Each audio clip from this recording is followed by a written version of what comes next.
Hello folks, Dan Shizzle again. Right, what I'm going to do now is I'm going to take a look at the brass M16 clone from Fasttech. Now, if you're not comfortable with clones and the whole clone thing, then it's probably best you turn this video off now, really. But if you still want to have a look, stick with me. We're just going to take it, strip it into its bits, then we're just going to have a vape on it. Right, I purchased this from Fasttech. Let me just get the price up now. 2 seconds.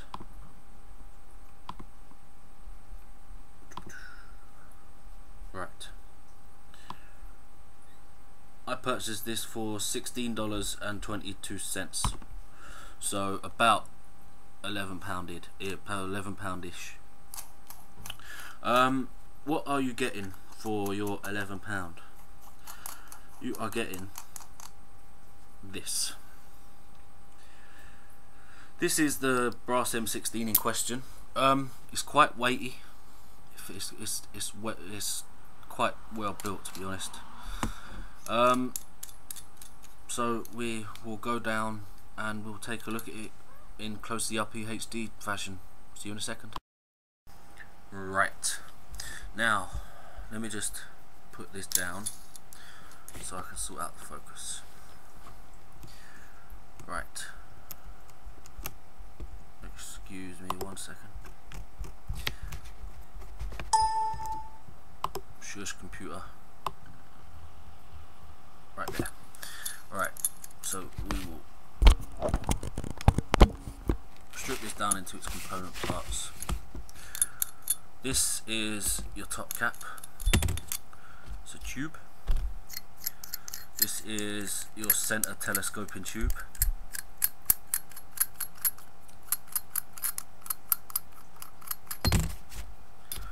And this is bottom tube, and this is your switch. Now, as you can see, this is a clone and it does have logos. Now, this to me, in my eyes, would be 50 times better if they'd left the logos out. That's just personal opinion. Some people might like the logos, but the fashion, the sort of the way they've done it is just a big rip-off. If they would have left the logos off, I would have had much less of a problem with it, to be honest. Right, this switch, move those out of the way, does come 2 pieces. This is your firing ring, this is your spring, and this is your battery contact. Locking ring. So as you can see, if there was ever any problems with it, it's easy enough to fix. All the parts of this are detachable. It's just a well-made switch, basically. Right, so to put this back, helps if you put the locking ring on first. To put this back is as simple as put your locking ring back in place. You then take your spring and your switch, you switch those in there, like so. I'm trying to do this whilst still being on camera, so. And this is your battery contact, but it also houses it screws onto your firing pin. Then just finger tight. And what you want to make sure is, if you are rebuilding this, is, let's see if I can do this. You see, that is too low. That will not contact the battery, so you need to turn it out a little, maybe 2 turns, and then there we go. That will fire because it is protruding from the rubber O-ring. That will make your contact. Right, bottom tube. You'll have to excuse in the background, I do have puppies. Bottom tube, telescoping tube, and your top section. Now, this mod does have a find an atomizer. This mod does have a floating center pin, so I don't know if you saw that there. How can I, if I unscrew, and then if you was to watch the bottom connection, that came out to meet with the atomizer, if you get what I mean. So your atomizers will all sit flush like so.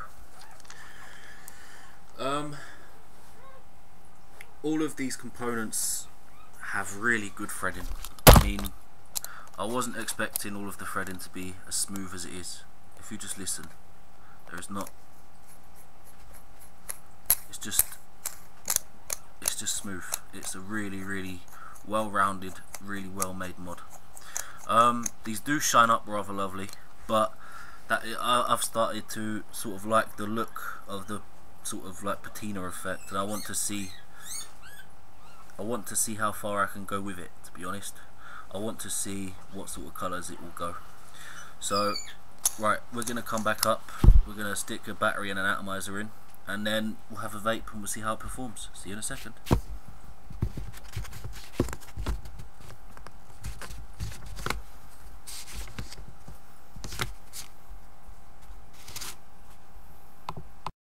Right, and we're back. So I need to stick a battery in this now. Just steal one out of another device for now. Right, I'm going to use this in 18650 mode.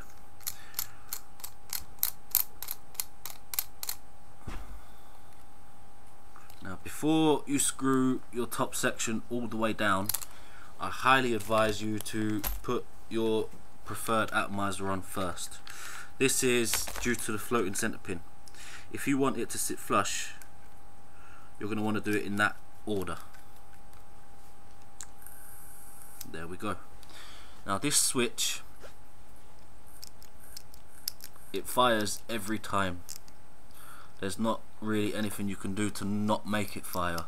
As long as you've got that little locking nut in place and it protrudes from the black rubber O-rings when you look at it flat, you are fine, you are good to go. Now this mod, considering this cost me £11, it's a bit, it's bloody good. I'm going to just say it, it's excellent.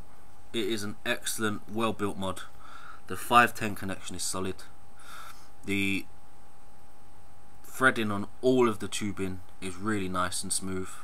The switch is just so easy. It's not hard to press whatsoever. It's just a really well made mod.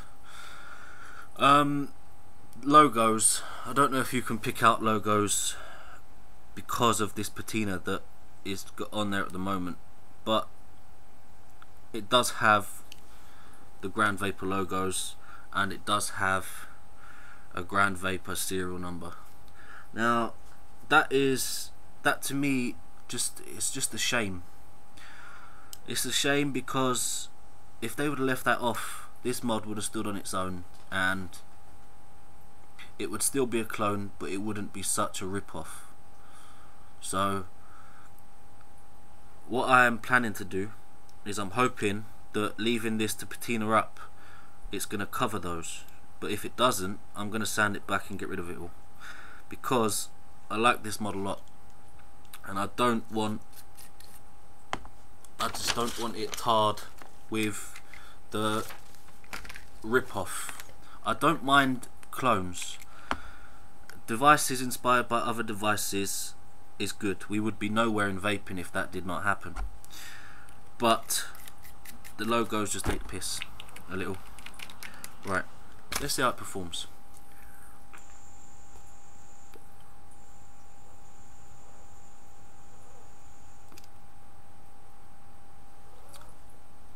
Now let me tell you, for sub-ohm vaping, this device hits freaking hard. I mean, I had a 0.6 ohm coil on here the other day. It was a dual coil in the Trident, and it was blowing my lungs out. It just hits hard and it hits true.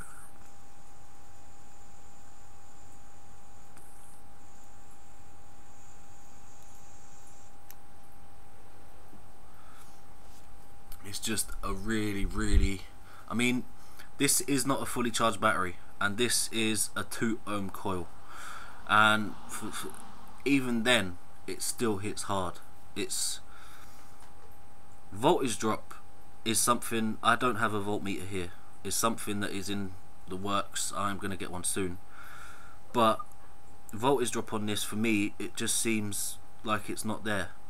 Other mods, other mechanical mods that I've tried, I can tell that there's a voltage drop, but with this it just feels like I'm getting the raw power of the battery straight to the atomizer. I'll show you the 510 well. It's a bit gunky. There is the inside of your 510. It does have a floating center pin. So all in all, I have to give the device itself a 10 out of 10. Everything is just good. The threading's good, the 510 connector is excellent. It's just a well-rounded good mod.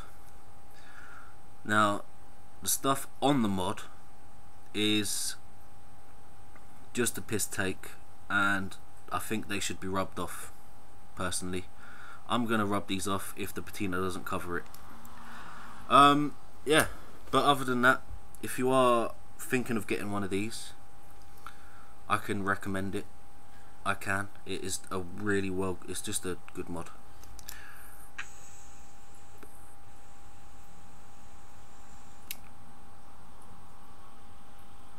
Well-rounded, good mod.